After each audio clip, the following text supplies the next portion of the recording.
Yo guys, welcome to a new video. Today I will be talking about Downton Abbey, the grand finale.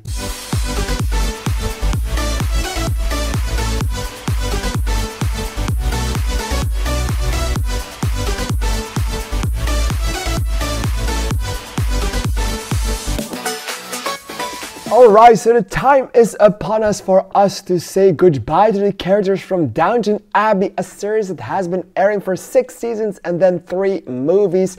And today we are talking about its big finale, its Avengers Endgame, the grand finale of the Downton Abbey franchise. And to classify this with a comparison to Avengers Endgame is absolutely the worst thing you can possibly do, because this movie, it's interesting, but it feels as grand as it feels like a finale, and that means not so much.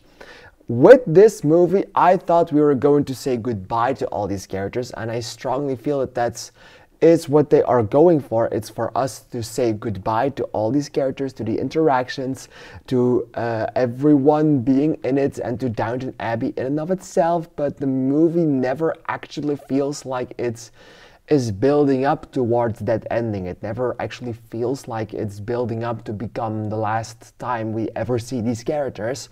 And that is kind of sad, because it doesn't really feel like the movie is building towards anything at all. I feel like this, I always thought that the first movie within the franchise it lacked focus. It was still a good movie, but it lacked focus for everyone who was not the biggest fan of Downton Abbey. The second one fixes those problems, but kind of regains a few extra problems with having too many characters, but the focus was at least there. This one juggles having too many characters, not enough runtime, and also just not enough going on to be interesting. Like, this movie is 2 hours as well as the others, but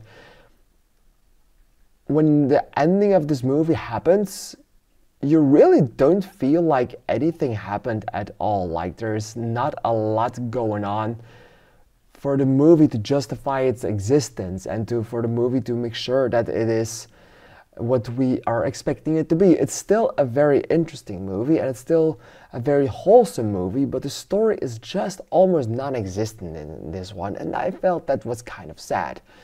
What I meant with this movie is still wholesome is that even though the story is so incredibly non-existent, it's also a really interesting movie to watch, because even though the movie is, if I have to say so myself, pretty boring because of the lack of a story, it's also incredibly wholesome to see these characters again. I mean, you will not have the best time whatsoever with this movie, but seeing those characters and seeing those faces together and seeing them interact with each other still makes you feel wholesome and still makes you feel at ease, which is nice, because the story is so incredibly thin.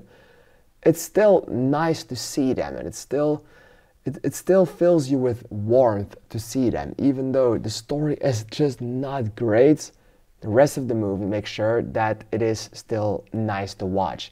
And that is one of the biggest things that I can give this movie for being better than you would expect it to be, even though the story is not that great. Even though you may not have grown up with Downton Abbey, somehow and in some way, this family still makes sure that you feel at ease with them, that you feel at home with them. And it's so incredibly rare and so incredibly nice that you have to applaud that. It's just, for me personally, having no feeling whatsoever for Downton Abbey, having not seen the original show, but having seen the 3 movies and liking those 3 movies, apart from this one, I still felt this movie was wholesome enough for me to not dislike it, but also shallow enough for me to also not think it was anything special.